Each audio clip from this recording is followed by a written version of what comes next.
about the sort of emergency declared in Rivers State, and that was met seriously by various opinions, for and of course against. Right now, they are saying Borno State, Zamfara, Benue, Plateau, you know where I'm driving at already. Serious security challenges, they are just there.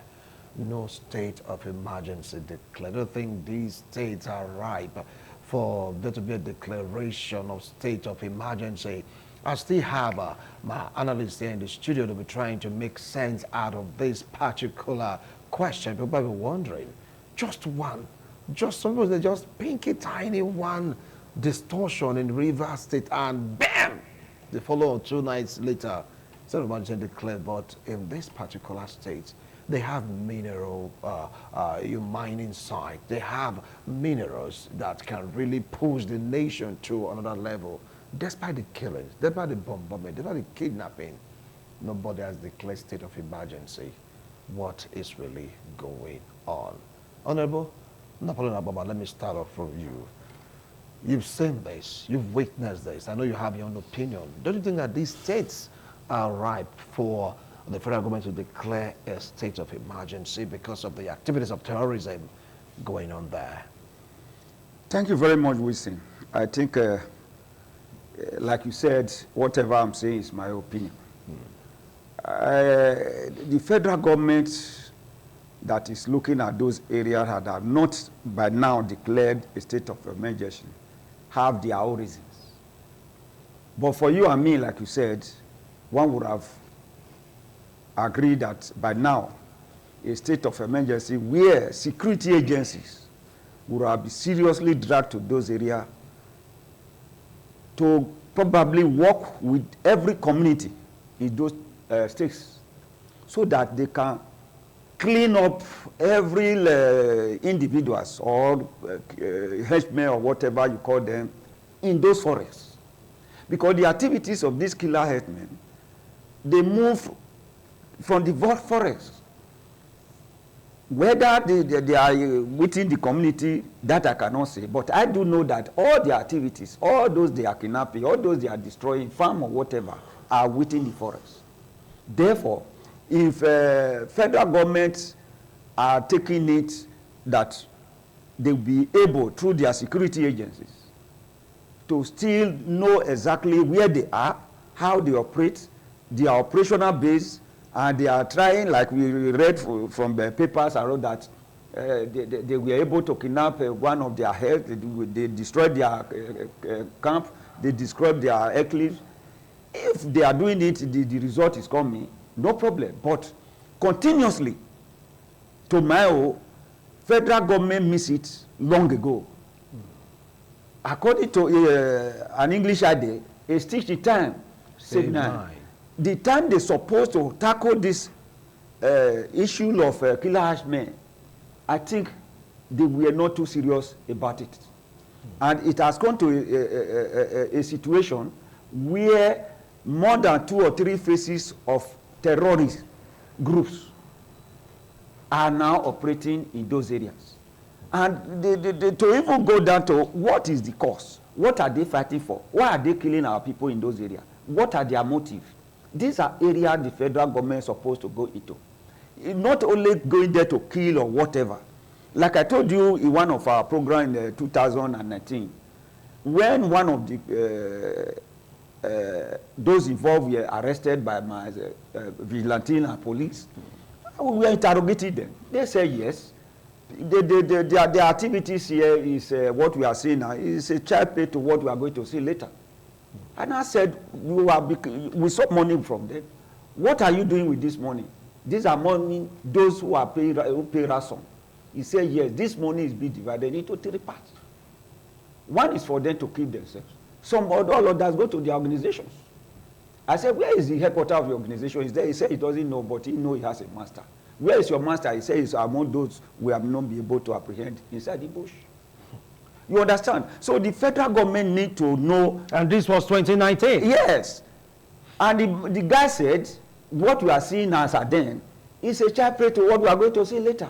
So if the federal government has taken this bold step as at that time, when they were just coming in, to tackle this menace, I think today would have been still having areas that are well free. All right. Borno, Maduguri, as at that time, was the only area that we were very, very serious about all this. It has not come to Plateau. It has not come to Benue. But today, those are the food baskets of farmers. Most of the things we lack outside now in terms of food are mainly farmed in those areas. If you have been to Benue, if you have been to all those areas, you see that is where we have a bulk of farmers that farm in yam and some other... the food basket of the nation. It has now extended not only to those areas, to all the certain areas. If you go to Orionwo, the problem is there. Come to Owo there, the problem is there. To East and West, Gwebe and every other. Almost every local government has different types of this insecurity that are preventing them not to go into the forest to farm. And that is why today, any government that is saying there is going to make sure that there is food security, you must tackle this insecurity without for the farmers to really go into farming. All right, like my brother said just now, when you talk of whether 70 or 75,000 naira for a civil servant to take home, what is that? Only transport will take that. All right. So they can only be very comfortable if they can add additional farming, which is free for everybody, and if you are free to do it. All right, thank Before you now, so much. people go to farm without no harm, no problem. But let me tell you, even myself, I'm a farmer.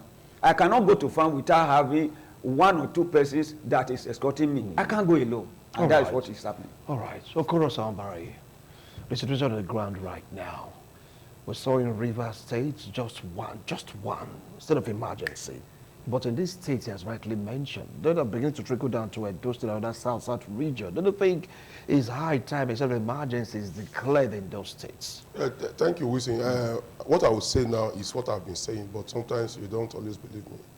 Nigeria is not well carved out in a balanced state. Nigeria is like this, sitting like this. We are supposed to have the north, the south, the west, the east. But the north is telling you that they are the only one holding firm the place called Nigeria, while others are not in the picture. So that is why they can boastfully tell you that you cannot become a president without them. They've inflated the population results. They've also not, they are doing it physically and truly on biro and paper, where you see them getting married to as many wives as they can, giving birth, even without training them. They nurture them right from group that you must, even if you don't go to school, let's seize power, let's seize power. And they thought they were using it to fight Nigeria, to seize Nigeria, but not knowing they were wounding themselves. This issue of cultism we are fighting in Edo is the same issue that they formed in the north to help them seize power when it concerns politics, if they are coming doing this, if they have a place where the mining site, who will control the mining site, their group give them gun, but later it metamorphosed into killing, kidnapping, and maiming what we have today. And I dare, except you can see the boldness of Mondo Peolo. I also dare another president who tried to declare an emergency in those 3-4 places in the north. Politically, the president is gone. They will not tell you that it's an injury to them. They are going to tell you are fighting them as not others. And you should know that these places too, the oil here is what the government too is trying to preserve, because this is the only one they can control. The gold over there, those other mining sites you are seeing there, they've seized it as their own personal gain. So what Nigeria has that can save is this oil. So by the time you say you want to bomb it, Nigeria quickly guide it to say, this is the only place we have that is peaceful that we can get money from. The other ones over there, the gold mining, you can see that, I'm sure you saw one video on internet, where there's an airstrip in Kogi. Plane come in, land, go back.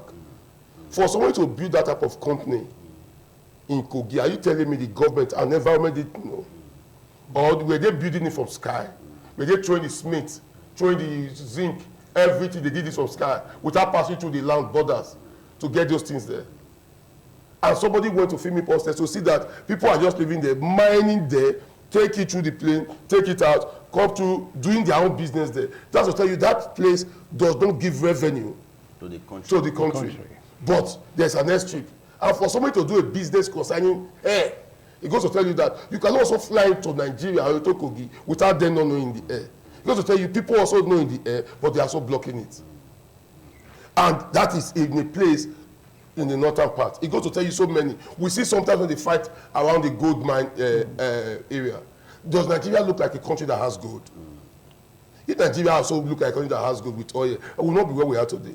It goes to show that the country is divided. That's it, drastically divided. That if they see that you are going to toy with them, they come together quickly. Quickly. That time they come together to say, Wisi wants to fight us. This man is fighting us. You can see we supported him, but he's no longer obeying us. So we are not giving 2027. We'll stop him. We'll stop him in any form we can. And because that man too is a politician that he wants it, he will want to also try to play smart. Why is he trying to play smart too? They told you they can give you in a state 40 million votes. And politics is a bad number.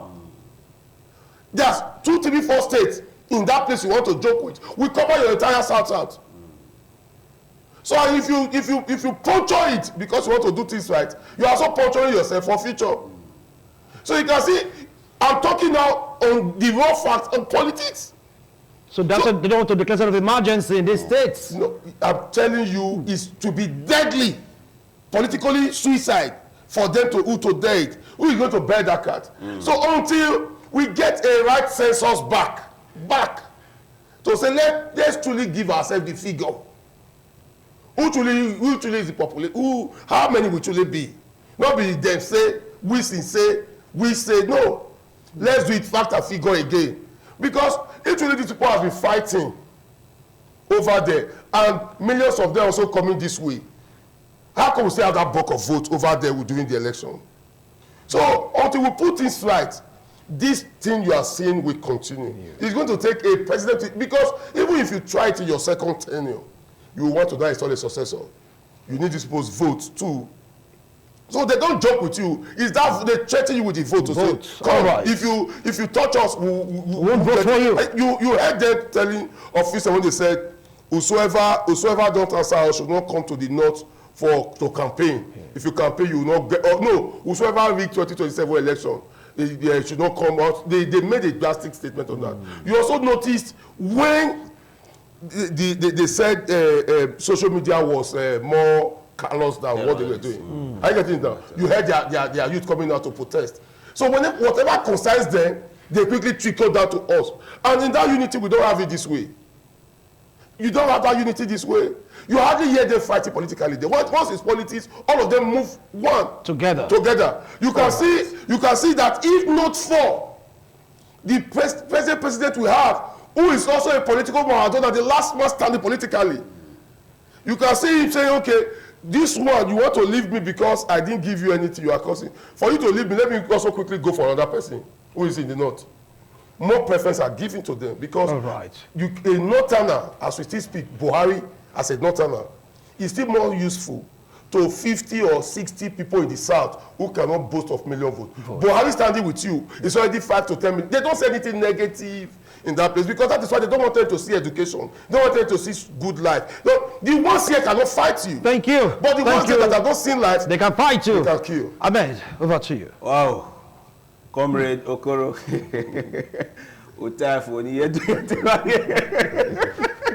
So it's all about politics, numbers. Comrade Okoro has finished. See, Mr. Wixon, you see, when I watched that video of that airstrip in Kogi, my father, you now discovered, you see, this country, there are people that are governing this country that are not official governors or presidents. But they are the ones controlling their territory. 2 weeks ago, we were here when we were talking about willpower. I told you we have super corps and good security architecture. All they just lack is willpower.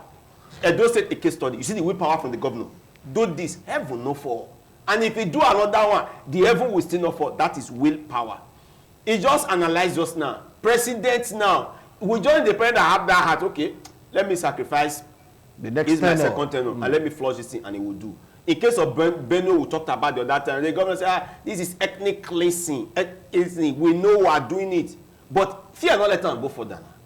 Try it. You won't see your second tenure. And rumors are flying on the air. You want to decamp now to another part so that I can always get it. So it's all about the next one because they know where these problems are. But the willpower is the issue. My brother, do you know that from that Kogi, or let me just say, let me say from close to Kaduna down to Zamfara, are you aware that there is a bed of gold? If we really come to the mining sector, let's harmonize very well, Nigeria will surpass even Ghana in terms of gold. But as I just mentioned, Nigeria is not listed among gold countries that are mining goods. But you know that from close to Kaduna straight to Zamfara is a bed of gold. Reliably told to me by a northerner, is a bed of gold. We have gold. That is why you see, this region I just mentioned, they are all insurgents. And those insurgents is, let's not bring it politics, politically carved. So that when the crises are there, you wouldn't know that these things are happening. Because if everywhere is to be clear, you will know that things are happening there. The states that they know that they can't get anything from, nothing is happening in those states. No kidnapping, no killing, no insurgents. But states that have these things to provide, the Sambisa forest they told you about in Borno, if they tell you the mineral resources in Sambisa forest, you will marvel. That is why that area is captured. These areas that you are seeing now that you are seeing, that's what they are captured. The northerners have the generals. If they want to curb these things, in fact, it will take them like this to curb it. But like he said, this is their own area they covered. In the northern space, you see one man is almost as close to rich as he states. Just one man. My brother. But like as he said, they want to, in a way, okay, this is our own, this is our own, this is our own. So, but the oil was meant for the whole country, but the remaining other mineral resources was meant for some regional issues. So, my brother, the willpower to control this thing is still lies. It's either we turn back to a regional government, system of government. So, let's just operate a region. If we don't want to disintegrate as in Nigeria, let's go back to regional government, control your resources. But if we still want to continue in this map of this phony federal system of government, pardon me, phony system of federal government, forget it, my brother. Thank you. Go nowhere. Honorable Paul, I know you are still there. What do you have to say about this? That this state's not ripe enough for the state of emergency to be declared because of what is going on in this states? Like my brothers there rightly said, I don't see a state of emergency being declared in these states we are talking about. Because, I beg your pardon to say this, unfortunately, the man at the helm of affairs may not even be the one in charge of those areas. Maybe ceremoniously, but in the real sense of it, the federal government may not be in charge. I beg your pardon, I'm sorry to say that, but I think it's the truth. Because what we are seeing in those ends is far bigger. It outweighs what happened in Rivers that made the federal government to quickly declare a state of emergency. States where people are slaughtered like goats and fowls on a daily basis. In fact, please, let's watch our language and coloration. It's appalling that such states still stands without a state of emergency being declared in it. So it goes to show that there is selective justice in Nigeria. We are not all equal before the law, and the people that governs us are selective of who they talk to and who they don't talk to. I saw on net, on social media, a young man from the north threatening the president of the Federal Republic of Nigeria and commander-in-chief of the armed forces, threatening him that they over there are not afraid of him. That if he dares mention anything like he mentioned before, that whoever dares to say a word of insult to Prophet Muhammad will be killed, summarily killed. Yes. That the president have no right to say that is not possible. And he warned him, and he went scot-free. I have not heard anywhere. I've been monitoring the social media and all news agencies to find out what has happened in that regard. Nothing happened. So we are not all equal. A lot of things are going on. And those from this part of the divide in the country ruling us, they are not helping issues. They are not helping issues in any way. There is no unity among us. They are quick to strike their own, but protect those who are far away from them. They kill those who are for them and protect those who are against them. Thank Bini you. say ekunkum gogi no gbe. Thank you. You know, it's so appalling that this is happening in this time. All right. Now, Rivers State Hold on. I know you have a only lot to had say. I know you have so much to say. Just hold on, we're going to press for time, right? Let's get to hear from Dr. Andrew. Doc, if you are there, do you think the states, like, ripe for declaration of state of emergency when compared to Rivers State? Okay, the situation that led to the declaration of state of emergency in Rivers is very much different from what is happening in these three states that is under focus: Borno, Zamfara, and Plateau states. Now, what happened in Rivers was a situation where the governor himself was now beginning to, constitute himself into an harbinger of insecurity by trying to incite the people against his own people, against the nation. And you know that a situation where insecurity is in your own state and you are not doing anything about it, and you are even caught on camera, trying to incite the people to go destroy oil installations and all of that, to take up arms against the Nigerian state simply because of your own selfish political interest, then there becomes a problem.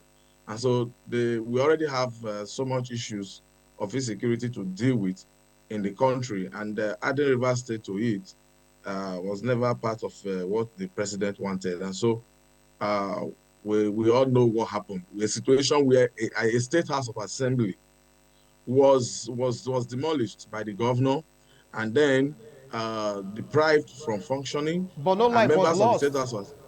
But no life was lost compared to the Zamfara, Plateau, Borno. No life was lost. No, hold on, sir. Let me land on my thought. Please land. We are pressed for time. If you allow me land on my thought, you gave other people time, so allow me speak so that you will get the meat of what I'm trying to talk about. Otherwise, we will not achieve anything with this discussion. So I'm trying to remind you of what happened in Rivers and how the House of Assembly was destroyed. House of Assembly members were not allowed to perform their legislative duties, and their salaries. I have to cut you off. Take a look at the time. I have to cut you off. I'm so sorry. Not to worry.